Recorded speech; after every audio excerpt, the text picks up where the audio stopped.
acaban las energías. Sí, no. Buenas tardes, vamos a comenzar. Hace 8 días les dijimos que ya habíamos terminado, pero no. Mi apuntador me dijo que no, que faltaba la 19 y es cierto. Y qué bueno, muchas gracias por el aviso. Eso habla de la comunidad.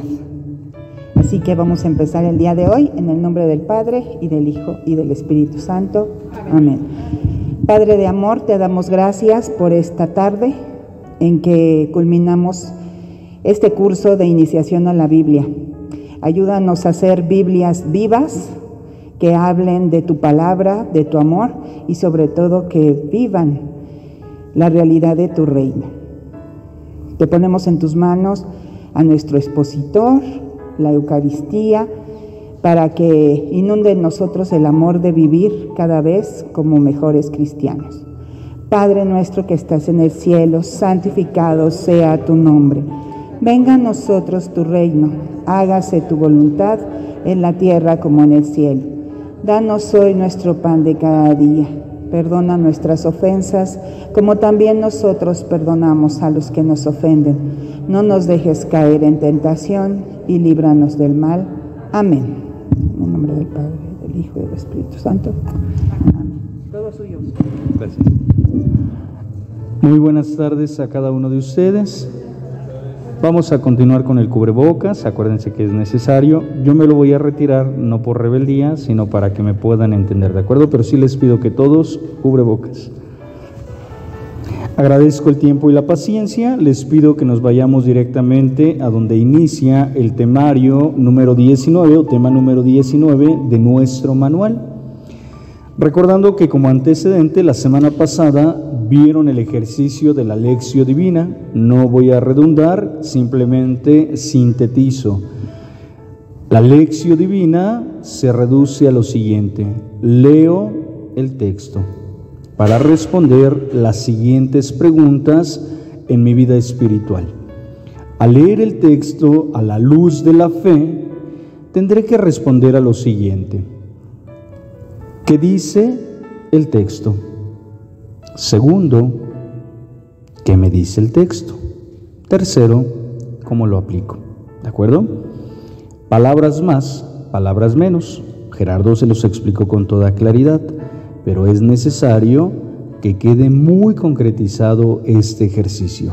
Ojo, el ejercicio de la Lectio Divina no es un ejercicio solamente intelectual, sino tiene que dar un siguiente nivel, un siguiente pasito. Es un ejercicio en la fe. A la luz de la fe interpreto las Sagradas Escrituras. ¿Por qué? Porque a veces nos quedamos en el tema académico o al revés. Confundimos con un tema visceral, emocional, los elementos que en la Sagrada Escritura dice. Entonces no comprendo la idea central del Evangelio y lo manipulo a lo que yo pienso y siento. Ojo por ahí, tenemos que ser fidedignos a lo que la palabra de Dios dice. Ya en el último pasito, sin duda, ya con la idea clara y concreta de la Sagrada Escritura, lo bajo a mi realidad humana. Ahí no pasa nada, pero cuando tengo claridad. Les pongo un ejemplo. Cuando yo le digo a una persona: ve por favor por un vaso de agua, no le estoy diciendo otra cosa más que vaya por un vaso. Muy diferente a decirle: vaya usted y traiga un vaso. Cambia mucho la idea, ¿no? O traiga agua, ¿no? Tengo que decirle exactamente: vaya y traiga un vaso de agua. Se acabó, ¿de acuerdo? Es muy necesario que lo tengamos presente. Cuando estuvieron conmigo en algún momento les tuve que haber dicho: tienen que leer, por favor, las introducciones de los textos para contextualizarnos de qué nos está o de qué nos va a hablar. ¿Quiénes hablan? ¿En qué tiempo hablan? ¿Por qué lo hacen? Para que lo entendamos desde su raíz, ¿de acuerdo? Entonces repito, y con esto cierro: Lectio Divina a la luz de la fe, voy a interpretar. Entonces, para interpretar a la luz de la fe, generó un ambiente de oración, un ambiente espiritual. Yo no puedo llegar y abrirla, a ver qué dice la palabra de Dios. No, espérate, es Dios quien va a hablar, no tú. Entonces empieza por generar un ambiente de oración. Antes que otra cosa, genera un ambiente. Si tenemos que apagar el radio, si nos tenemos que apartar un momento, si queremos ante el sagrario, ante un crucifijo, pero que genere el ambiente de oración. Eso es lo que tenemos que tener muy presente, ¿de acuerdo? Una vez que tenemos el ambiente, entramos entonces a la lectura del texto, sin hacer más, sin empezar a plantear o empezarse a imaginar, no, leo el texto, en la apertura del entendimiento, porque si voy a leer solamente y, ¿qué dijo? ¿Quién sabe? Con la apertura al entendimiento. Por eso en la oración le voy a decir al Espíritu Santo, dame entendimiento para que pueda mirar a la luz de la fe tu palabra, tu mensaje, la idea que quieres que yo obtenga de esta lectura. Y por eso vendrá el pasito a decir, o la primera respuesta o pregunta que tendré que dar después de leer el texto. Ojo, ¿qué dice el texto? Y lo pongo así con letras mayúsculas, literal. ¿Qué dice el texto? No inventes nada. Si decía el texto, Jesús camina en la orilla del lago, no tengo que decir, pues creo que decía que a lo mejor Jesús iba por el lago. No, Jesús camina por la orilla del lago, literal, no hay que inventar, ni más ni menos. ¿Qué dice el texto? Segunda pregunta y respondo, ¿qué me dice el texto? Entonces ya empiezo a poner parte de mi cosecha, ¿no? Bueno, pues me dice que Jesús pues caminaba a la orilla del lago. Eso es lo que me dice. Entonces empiezo ya a hacer una interpretación desde la idea central. Pues que Jesús camina a la orilla del lago, sí. Pero ¿qué me está diciendo a mí? Bueno, que caminar Jesús a la orilla del lago le llevará a encontrarse con la multitud, si continúo leyendo el texto, o que le llevará a apartarse al final de la jornada para hacer oración delante del Padre, ¿no? Me empiezo a imaginar, empiezo a agregar signos que me ayudan a entender lo que en ese momento Cristo está haciendo, o según sea el texto del Antiguo o Nuevo Testamento, allí los personajes de la historia de salvación. Siguiente respuesta vendrá, ya comprendí esto que Cristo me quiere decir desde mi opinión personal, ahora me voy a acciones concretas donde esto que me está diciendo Jesús a mi vida lo tengo que poner en práctica, ¿verdad? Eso significa teoría, práctica. Significa visión, realidad. Concreto, ¿qué voy a hacer? Y aquí no me rompo la cabeza. No te inventes tantas cosas ni hagas un listado imposible de hacer. Haz 3 ideas. 3 ideas. ¿Cómo lo voy a hacer? Si me decía que Jesús, después de caminar por el lago, iba al encuentro de la gente, ¿qué voy a hacer yo para no apartarme de mi familia? ¿Qué voy a hacer yo para no apartarme de la sociedad? ¿Qué voy a hacer yo para ser presencia de Cristo en medio del mundo? ¿No? ¿Me doy a entender? Así de fácil, ¿no? Para ustedes. Está bueno. Esto fue el tema de la semana pasada. Paso al tema del día de hoy. ¿Por qué? Porque tengo que entender que el primero en alimentarse de la palabra de Dios, tengo que ser yo. Y lo tengo que hacer siempre a la luz de la fe, teniendo elementos, sin duda, intelectuales. Tengo que tener conocimiento de lo que estoy hablando, con sustento, ya no con emoción. Lo que busca mucho este manual es deja de interpretarlo con la panza y empieza por interpretarlo a la luz de la fe, pero siempre con la ayuda del entendimiento, ¿de acuerdo? No lo racionalices todo, es simplemente interprétalo con un buen cimiento, sin inventar nada. El ejercicio de la lección te lo va a ayudar en la primera respuesta. A través de esto llegarás a hacer una buena interpretación de la Sagrada Escritura. Vamos a este tema ya formalmente.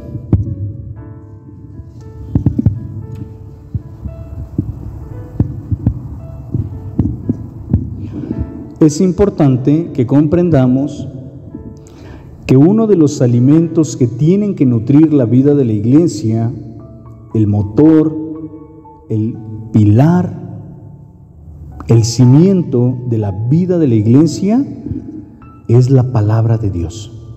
Es la palabra de Dios, sin descartar las otras dos fuentes de inspiración, magisterio de la iglesia y tradición. Bien, justamente es importante que lo comprendamos. ¿Por qué? Porque en la palabra de Dios vamos a encontrar los pasos a seguir. En la palabra de Dios vamos a comprender que va a penetrar nuestra vida y la va a animar. ¿Esto qué significa?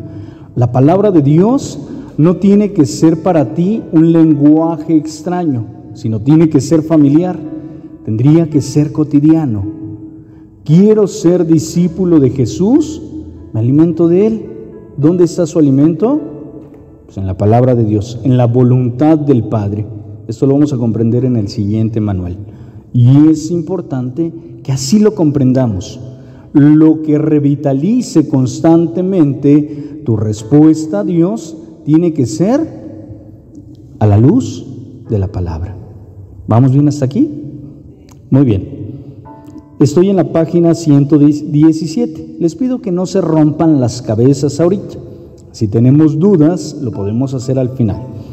Y por eso nos dirá que al ser ese sustento y vigor de la iglesia, tenemos que comprender que la palabra de Dios se vuelve para nosotros en 4 columnas. Tenemos que interpretarlo desde su origen para no perdernos. Es importante recordar la enseñanza de los apóstoles, la unión, la fracción del pan y la oración. Recuerden que lo que va a sostener nuestra vida es la palabra de Dios, y esto por consecuencia dará estas 4 columnas. Vamos a ver qué nos dice nuestro manual, página 118. Primera columna es la predicación de la palabra de Dios. Ojo, estoy en la página 118. ¿Sí? ¿O yo estoy mal? Ok, página 118. La primera columna tendrá que ser siempre la predicación de la palabra. Ojo, ya se los dije al inicio, voy a ser a lo mejor redundante. La palabra de Dios se ora para vivirla, ¿de acuerdo? A veces tenemos mucho la idea de mentalizar, memorizar la palabra de Dios y repetirla como merolico. Y ahí ando poniendo parches por todos lados cuando alguna necesidad se da. La palabra de Dios, si es viva y eficaz, se actualiza en el corazón de los hombres cuando se ora. ¿Qué significa? Que no es lo mismo en este momento escuchar el pasaje de la Sagrada Escritura, pide y se te dará, toca y encontrarás, y el que busca encuentra, que yo lo lea a que tú lo leas, ¿verdad?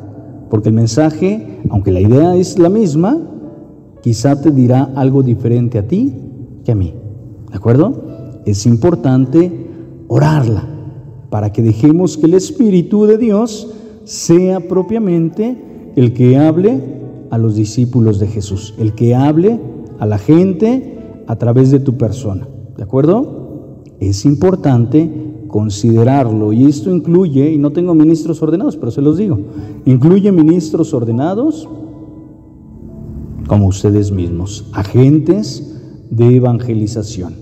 Ese es algo que hace diferente la vida de los discípulos. ¿Qué pasa a veces en nuestros ministerios? Pues que prendemos el cirio en retiros, actividades, y que de repente ponemos algo bonito, ¿verdad? Pero no la oramos. No la oramos. Y eso es lo primero que tenemos que hacer antes de abrir una Sagrada Escritura. Orarla. ¿Para qué? Para que la fuente de vida nos dé vida, ¿no? Vamos aquí entonces al siguiente.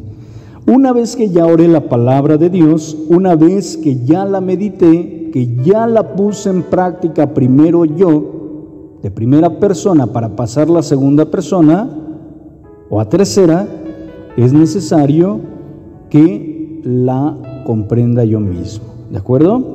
Y por eso nos dirá que es muy importante dar continuidad al mensaje de salvación que Cristo dejó a los apóstoles.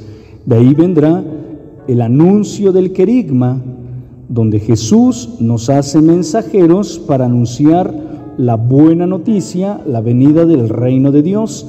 Acuérdense que esta palabra de querigma significa la buena noticia, pero habla también sobre el primer encuentro de Cristo con los discípulos, el primer encuentro con la humanidad, ¿de acuerdo? Esto que nosotros conocemos en retiros, en temáticas, se reduce a esto. El primer encuentro tiene que ser amigable, el primer encuentro tiene que ser cercano. La presencia del Dios vivo tiene que tener esta característica, tiene que tener cercanía con el otro. A veces cuando le dices a la gente, te invito a un retiro de querigma, la gente piensa luego me va a llevar a rezar, me va a llevar a estar leyendo la Biblia, No, el querigma no es eso, porque es un encuentro vivencial, personal con Cristo. Y si es el primer encuentro, es el que cautiva. Y le resumo el querigma: amor de Dios, pecado, salvación, fe y conversión, Espíritu Santo y comunidad. En eso se resume. Si los quieres dar en retiro, si los quieres dar en temática, tú sabrás de qué manera lo aplicas, pero tiene que ser pedagógico. Y el pedagógico significa cercano, lúdico, amigable. ¿De acuerdo? Es necesario que comprendamos esto para que salgamos también de la idea, ojo, es un compartir esto que les voy a decir, eso ya es una opinión personal y la pueden descartar.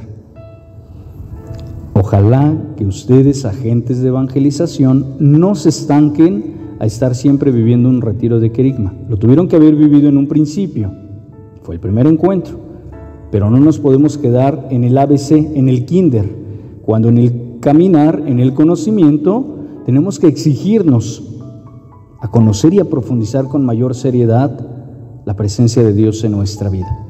Entonces ya para eso vendrán ejercicios ignacianos, ya para eso vendrán retiros espirituales para agentes de evangelización que llevan ya todo un proceso de formación, ¿de acuerdo? No podemos quedarnos en la parte inicial siempre, porque ¿cuál es el riesgo? Pues que me quede solamente en la parte emocional. El querigma manejará un poquito esa línea, pero la siguiente etapa le va a ayudar a aterrizar y encauzarlo ya en el encuentro personal con Cristo. Y para eso tuvieron el manual de Camino de Emaús, para comprender esto, ¿verdad? A lo que Dios nos llama. Y no podemos ya a partir de este curso seguir mirando la palabra de Dios desde los sentimientos solamente, o desde la parte emotiva. Eso déjaselo a alguien que no ha tenido un encuentro con Cristo. Eso déjaselo a quien de vez en cuando viene a misa. Pero ya estar inmerso en eso, tienes que dar el paso siguiente. ¿Bien? Ok. Repito, fue punto de vista, pero es un signo de madurez espiritual también. La catequesis está destinada a que el cristiano profundice en el misterio de Cristo a la luz de la palabra. Catequesis a veces la entendemos como aquello que se da para la formación sacramental de los niños. No. Tiene más elementos, sinónimo, evangelización. Catequesis significa adoctrinamiento. Catequesis significa educación en la fe en todas las etapas de la vida de los bautizados. Eso es catequesis. Entonces, la catequesis nunca se acaba. Cuando yo digo, voy a evangelizar o voy a un retiro con toda la emoción para quienes van a vivir el querigma, ¿Qué vas a hacer? A catequizar. Voy porque queremos hacer un rosario en las calles de nuestra colonia. ¿Qué vas a hacer? Catequizar. Aunque no hables mucho y aunque no des un tema, pero el hecho de integrarte con tu comunidad te está llevando a evangelizar. Por eso nos va a estar continuamente la palabra de Dios confrontando. Hablas de la palabra, vívela. ¿La vives? Anúnciala.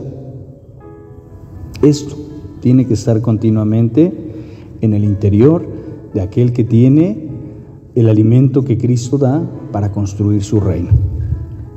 Siguiente, homilía. A lo mejor aquí, para que lo podamos comprender, así lo maneja. La homilía, litúrgicamente o estrictamente hablando, está reservada al ministro ordenado, que es el diácono y que es el sacerdote o el obispo. Ojo, en la vida de los bautizados, todos estamos llamados a evangelizar, ¿no? Todos estamos llamados a ser apóstoles de Jesús, a ir al encuentro de los demás. Entonces, se pide que verdaderamente haya una formación, se pide que verdaderamente haya contenido, adoctrinamiento previo para lo que vas a transmitir.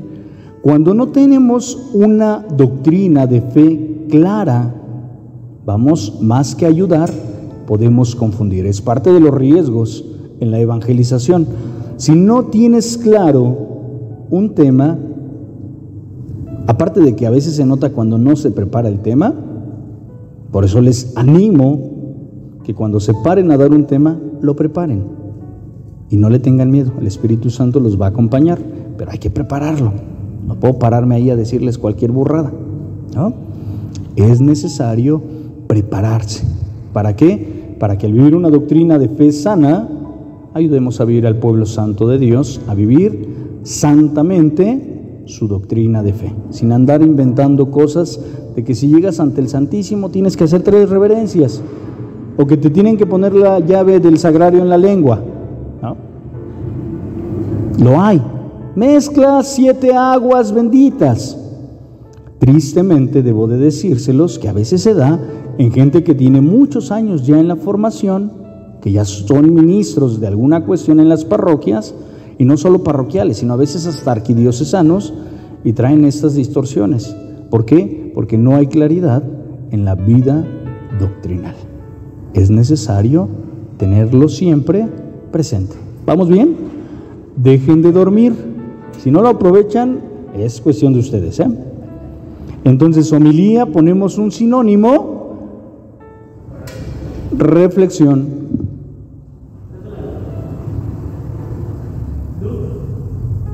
Sí, por favor, gracias. Perdonen ustedes. Entonces, la homilía se entiende que es el mensaje que doy de la palabra de Dios a mis hermanos. ¿Quién lo puede hacer? Pues todo fiel bautizado. En ausencia del sacerdote, ¿quién puede hacer una liturgia de la palabra? Aparte, ustedes. ¿Por qué? Porque son bautizados, ¿no? Porque son apóstoles de Jesús. Les pongo un caso que ya tendrían que manejar. ¿Quién puede bautizar en casos de emergencia? Claro. Y tendríamos que saber cuál es el siguiente procedimiento. ¿Quién puede asistir a un matrimonio, canónicamente hablando? Ministros ordenados, pero en regiones donde es muy complejo que vaya el sacerdote, puede hacerlo un laico, un bautizado, siempre y cuando haya la plena conciencia de lo que se está llevando a cabo. ¿Por qué? Porque en ese sacramento, los sujetos no es el ministro, sino son ambos cónyuges que van a manifestar su deseo de permanecer juntos, ¿de acuerdo? Y mientras haya sujeto, materia y forma, hay sacramento y se cumplan sin duda los requerimientos canónicos. ¿Bien? Vamos al siguiente punto. Me quedan viendo de qué hablas, Padre. Segunda columna, fracción del pan, nos hablará que es el centro de la vida cristiana y la liturgia de la palabra como la liturgia eucarística. Ojo, esto lo tenemos en Hechos de los Apóstoles. Aquí quiero hacer hincapié. Queremos conocer los antecedentes históricos de lo que es nuestra iglesia hasta nuestros días, no llamada jerarquía, sino comunidad de bautizados. Vete a Hechos de los Apóstoles. Es un libro histórico donde te explica de qué manera las primeras comunidades cristianas vivían o mantenían viva su fe. Y comúnmente era esto, un momento para escuchar la palabra, alimentarse de la palabra de Dios. Segundo, la fracción del pan, ¿no? Y terminaban con el ágape.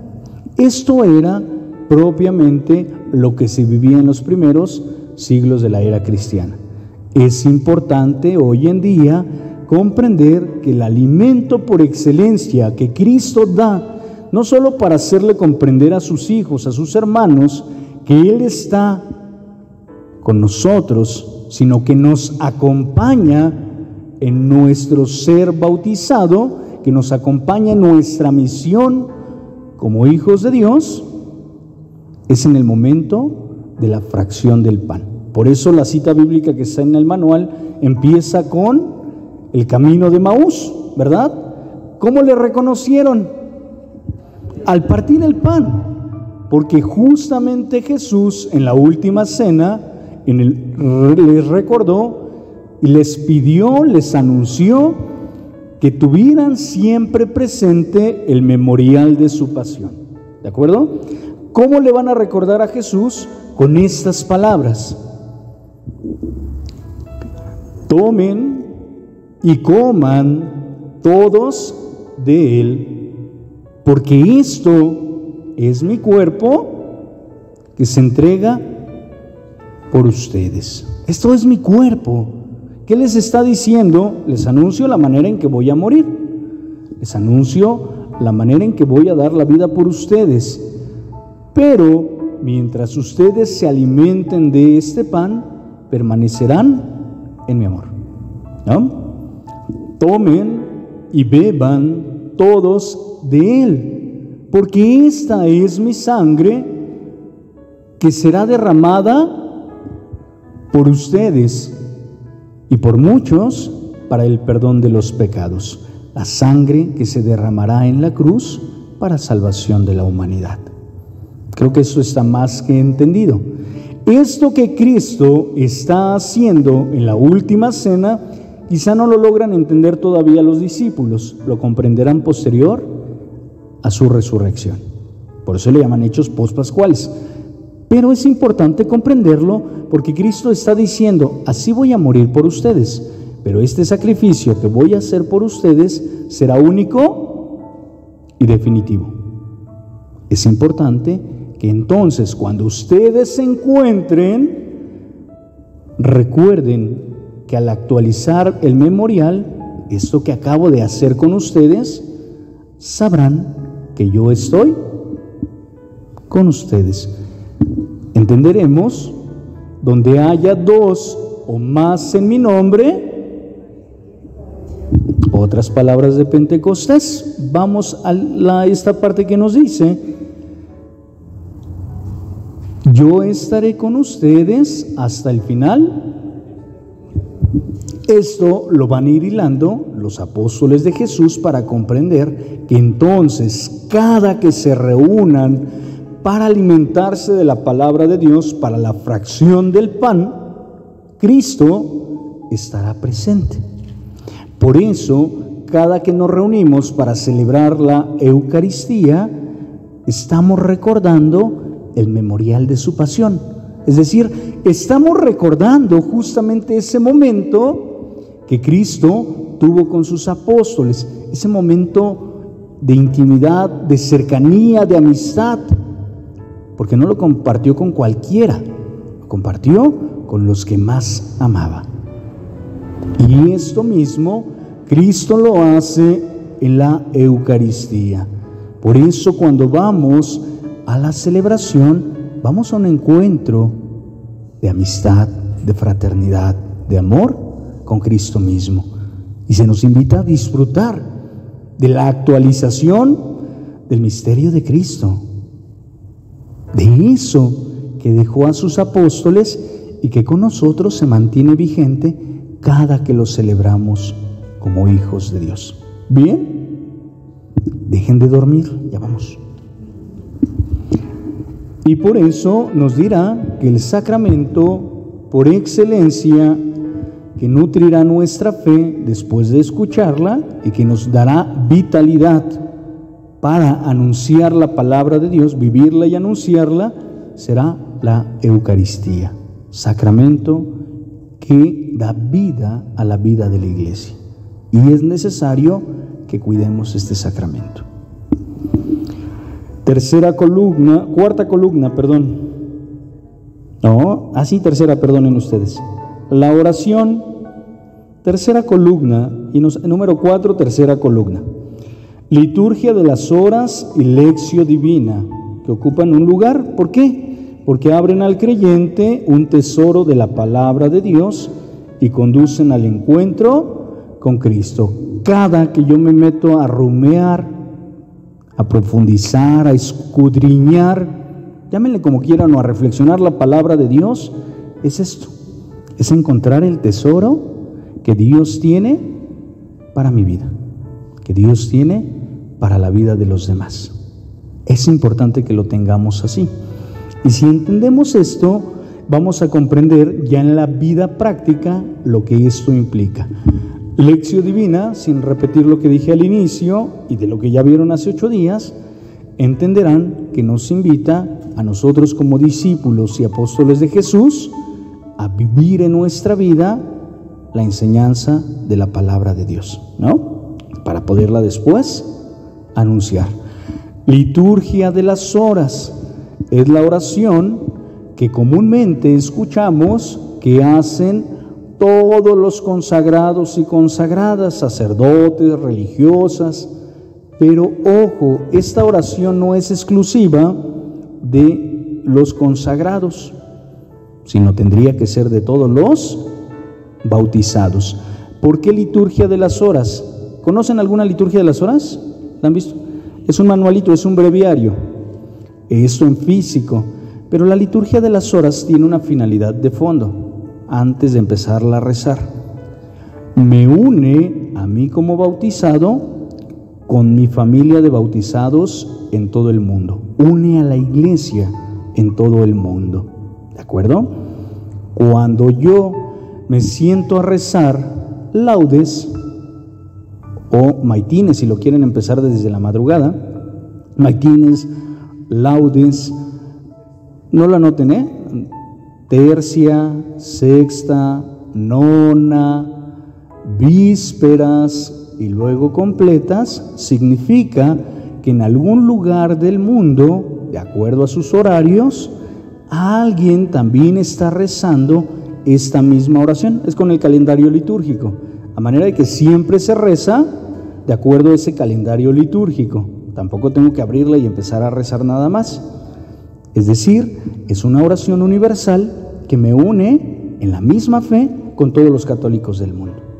Entonces, la liturgia de las horas tiene su sentido de ser. Me voy a tardar mucho, pero voy resumiendo. Si yo digo que voy a rezar laudes, significa voy a abrir los ojos, significa voy a resucitar con Cristo. Vean qué bella es esta oración. Resucito con Cristo al día que empiezo. Abro los ojos a la claridad, a la alegría de la vida. Posteriormente viene la tercia. La tercia significa empiezo ya mi jornada. La sexta, estoy a la mitad de mi jornada. Es por ahí de las 12 del día. Se acordarán que en provincia, o mucho en comunidades rurales, en ese entonces ya el sol está en todo su apogeo. Comúnmente la gente va a tomar el almuerzo. De hecho, los horarios en provincia se empiezan mucho más temprano, porque va de acuerdo a la luz del sol, o al día, la jornada va de acuerdo a la luz del sol. En ese momento se detienen para dar gracias a Dios por el día, por la jornada que les está permitiendo tener para llevar el pan. Después vendrá la nona. La nona tiene ya como finalidad, posterior hacia las 3 de la tarde, para decirle: Señor, gracias por esta jornada que estoy por concluir. Gracias por acompañarme en la vida. Vendrá vísperas, que es justamente, ojo, regresar a lo que fue el jueves en la noche, el jueves santo en la noche, que es: me preparo con Cristo para morir. Me preparo con Cristo para morir. Y al prepararme con Cristo para morir, empiezo a cerrar los pendientes de la jornada para decirle: Señor, en ti confío. Vendrán las completas, que es justamente el ejercicio de ir a dormir como el ejercicio al mismo tiempo de hacer relación a la muerte.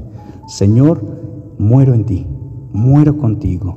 Cierro los ojos a este día y me pongo en tus manos para que se cumpla siempre tu voluntad. Si tú quieres, al día siguiente abriré los ojos, pero los abriré en la alegría de saber que te miraré a ti, Señor. ¿Ya entendieron toda la lógica cronológica? Esto que hacemos para unirnos como iglesia de fe en todo el mundo o como comunidad de bautizados tiene una finalidad: preparar desde ahora nuestro espíritu para lo que Dios quiere al final de los tiempos. ¿Bien? Yo sé que eso ya lo sabían, pero pues nada más ahí lo dejamos tantito. Ok, entonces quedamos: la liturgia de las horas y la lección divina tendría que ser un alimento para todos los agentes de evangelización que van creciendo en el conocimiento y en el amor de Cristo. ¿De acuerdo? Cuarta columna, la comunión, la koinonía. Si todo esto que me alimenta en la vida de Dios lo tengo, me tiene que llevar justamente a comprender el segundo mandamiento del amor. Amarás a tu prójimo. Sé tú alter Christus para el mundo. Ve al encuentro de tus hermanos. En distintos momentos Cristo hace mención de la relación que tendría que tener el ser humano para con sus semejantes. ¿Quién ha encontrado un amigo? Ha encontrado un tesoro. Si cuando vas a dejar tu ofrenda te acuerdas que te has enojado con tu hermano, deja tú y regresa. ¿De acuerdo? Y así tenemos distintos ejemplos que la Sagrada Escritura pondrá para rescatar la comunión, la koinonía, la relación de Cristo a través de tu persona con tus semejantes. ¿De acuerdo? La exigencia para el bautizado mientras va creciendo en el conocimiento y en el amor de Dios es la capacidad de amar a los demás como Cristo lo hace contigo, y se sintetiza en el servicio hecho por ellos. Y por eso decimos que cuando vamos a servir a Cristo, ojo, no solamente lo hacemos cuando estamos en el ministerio, en la catequesis, sino lo hacemos donde quiera que nos encontramos. ¿Por qué? Porque ahí se manifiesta el amor que tenemos por Cristo, y es importante comprender, y lo decíamos el domingo, donde hayan ido a misa, que el eje central de todo bautizado, de todo discípulo de Jesús, es partiendo de la virtud de la humildad. ¿De acuerdo? Cuando el discípulo ama más a Jesús, está llamado a amar a los suyos, a servir a los suyos. El que quiera ser el primero, que sea el último, y el servidor. Ojo, la exigencia tiene que crecer. Cuando tú más crezcas en el conocimiento, es necesario que te exijas ser más servicial. Y tendrías que empezar a depurar desde el interior protagonismos, porque tú no eres el protagonista de la historia de la salvación. Tendrías que empezar a trabajar justamente en la capacidad de ser empático con los que te llevas bien como con los que no te llevas bien. Capacidad de madurez humana. ¿Qué sucede? Cuando no entendemos realmente el sentido de la palabra de Dios y la presencia de Dios que ya actúa en mi vida y que me alimenta a través de su palabra y de su Eucaristía, tenemos el riesgo de perder el piso. Y eso es lo que hay que cuidar, agentes de evangelización. Yo ya tengo 20 años en la parroquia, entonces tú te callas, y lo que pienso yo es solamente lo que se hace. Las mafias del poder. Hay que cuidar eso, que en las parroquias no se dé. Eso no es sano. Los que llevan más tiempo, lo dice la Sagrada Escritura, al que mucho se le da, mucho se le exigirá. Y tendrá que ser el más pequeño entre los pequeños. ¿De acuerdo? Esta es la intención original de que Cristo reúna a sus discípulos para alimentarlos de su palabra, de su cuerpo y de su sangre. En resumen, esto es lo que tendrían que hacer los agentes de evangelización. ¿De acuerdo? Que brille Cristo con su vida. Vamos a lo siguiente. Formar en la lectura de la palabra de Dios. Ayúdenme nada más ahí donde está esos 3 parrafitos en medio, lo que está más remarcado en negritas. ¿Alguien que lea fuerte, que me ayude con esto? Omar, por favor. Educar al pueblo en la lectura y la meditación de la palabra, que ella se convierta en su alimento para que por propia experiencia vea que las palabras de Jesús son espíritu y vida. Gracias, Omar. Qué importante es comprender esto, ¿eh? La palabra de Dios es alimento. Es alimento. Un alimento que nos da los nutrientes necesarios para tener la fortaleza espiritual que necesitamos para estar cerca de Dios y para anunciar el reino de Dios. Cuán importante es entender esto.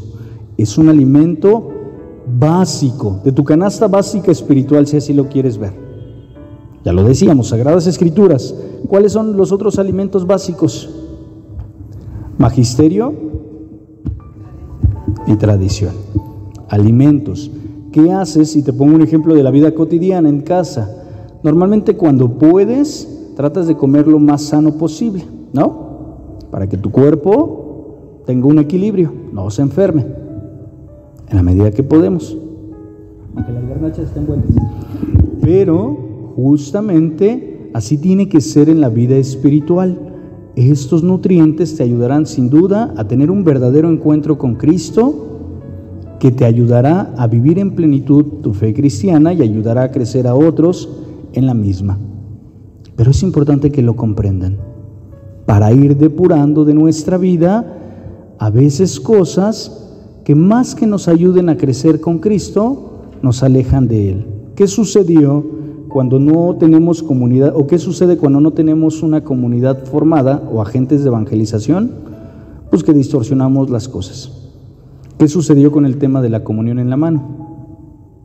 Más allá de entenderlo como un tema justamente de cuidado de salud por todos, se entendió desde un aspecto místico.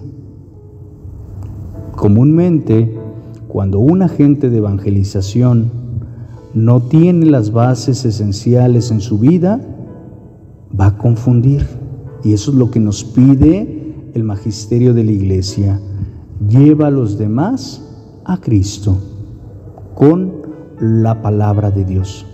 Lleva a Cristo, lleva a los demás a Cristo, pero a un Cristo real, verdadero, vivo.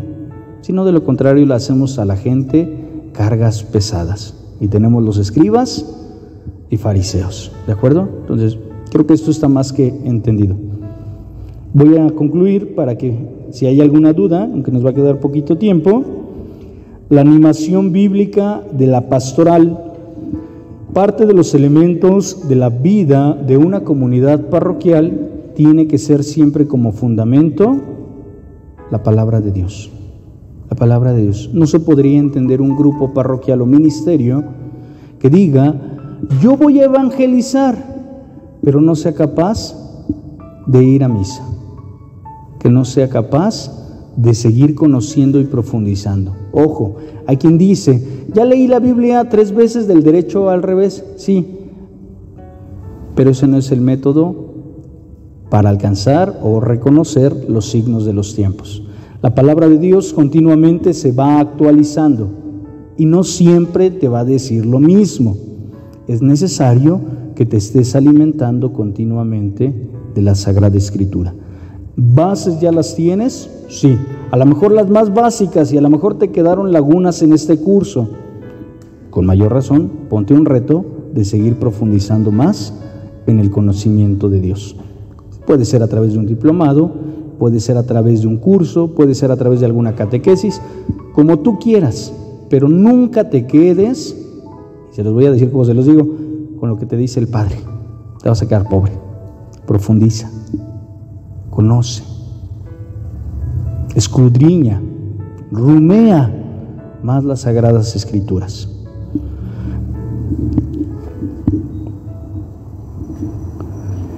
Para que esto a su vez se vuelva familiar y amigable para los demás. ¿Cuál es el gran problema? Y aquí no quiero como balconear ni faltar a la caridad a otras profesiones de fe, puesto que su trabajo harán, o su intención buena creo que tendrán. El tema de llegar, te toco la puerta y te abro la Biblia. Espérate, no todos están en el mismo camino y en el mismo ritmo. Hablábamos del querigma hace rato, como les decía, de que hay ejercicios ignacianos para una gente de evangelización con ya mayor carácter y formación espiritual, ¿no? Entonces, todo a su paso. Cuiden en no caer en eso. Aquí dice la palabra de Dios, no, quien hace eso no ha entendido el sentido real y original de las cosas. Les dije hace rato, antes de que abras una Biblia, ¿qué vamos a hacer? Orar, órala. Pídele a Dios entendimiento para poderla interpretar correctamente. No sé de lo que me va a hablar, métete a una introducción, no te hace daño tardarte 5 o 10 minutos más, o el tiempo que te tardes, para poder comprender el texto sagrado.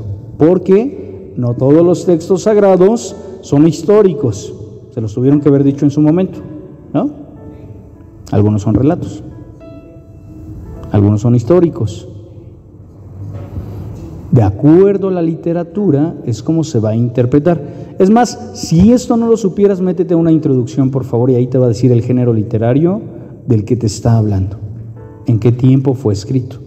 Muy diferente que te cuenten una historia de cuando naciste a una historia del presente, porque vas a dar hasta tu punto de vista. Dices, lo estoy viviendo. Eso sí me consta. Muy diferente a que trates de interpretar lo que no fue en tu tiempo, ¿no?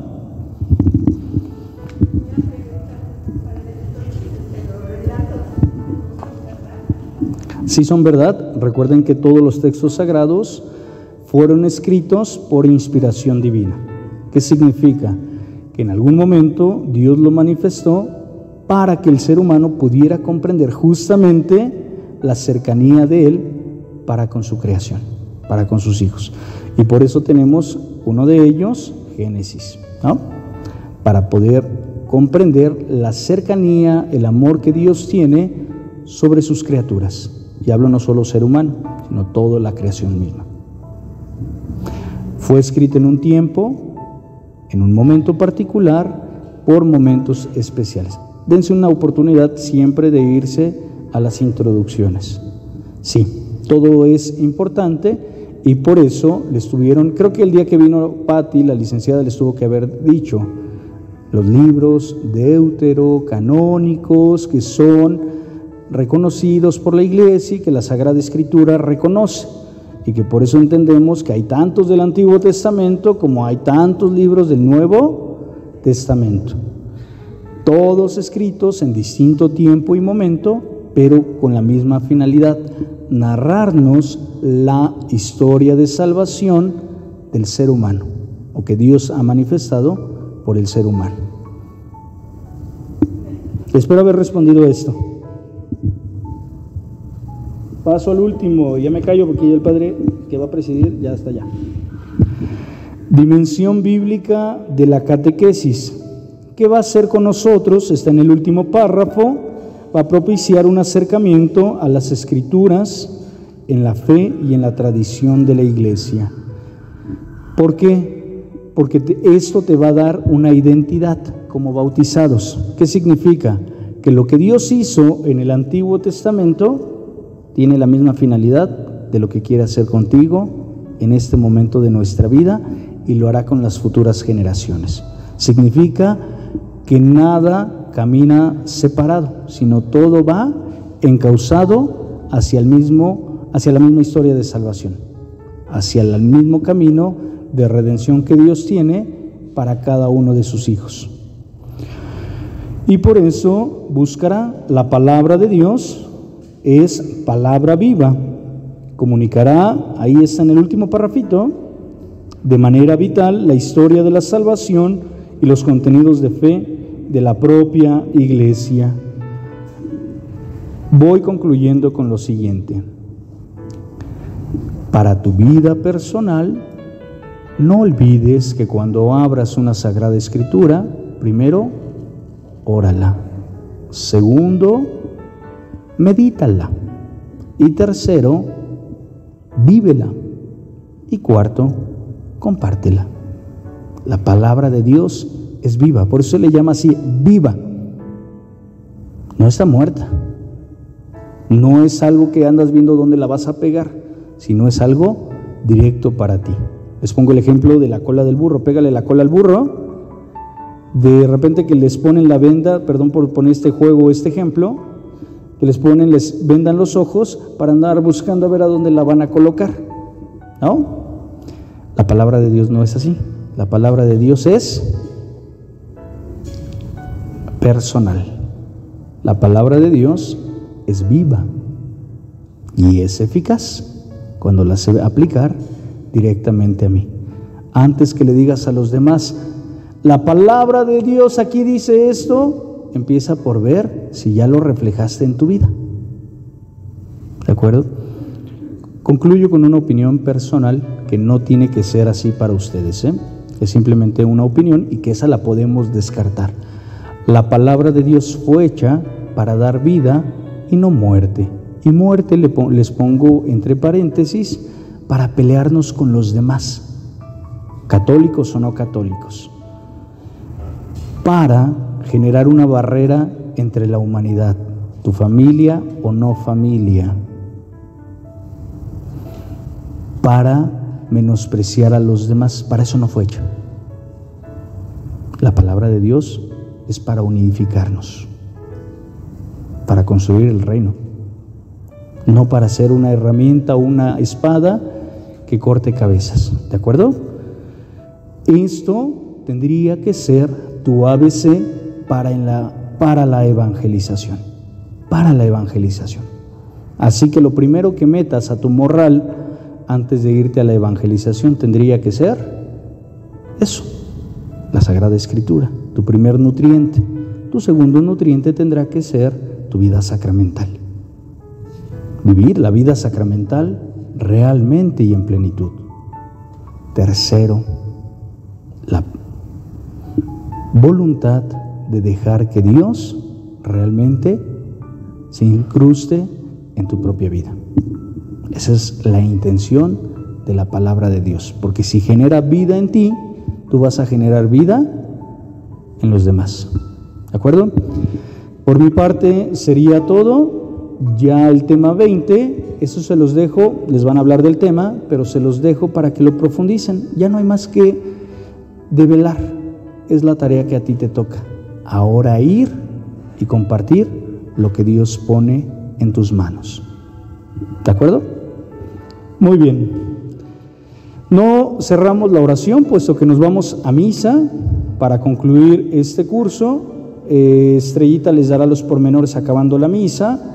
de lo que sigue para el siguiente manual.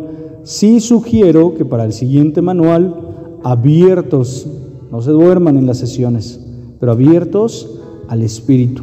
Viene el tema, Cristo, sacramento del Padre, la cristología es el cimiento de todo.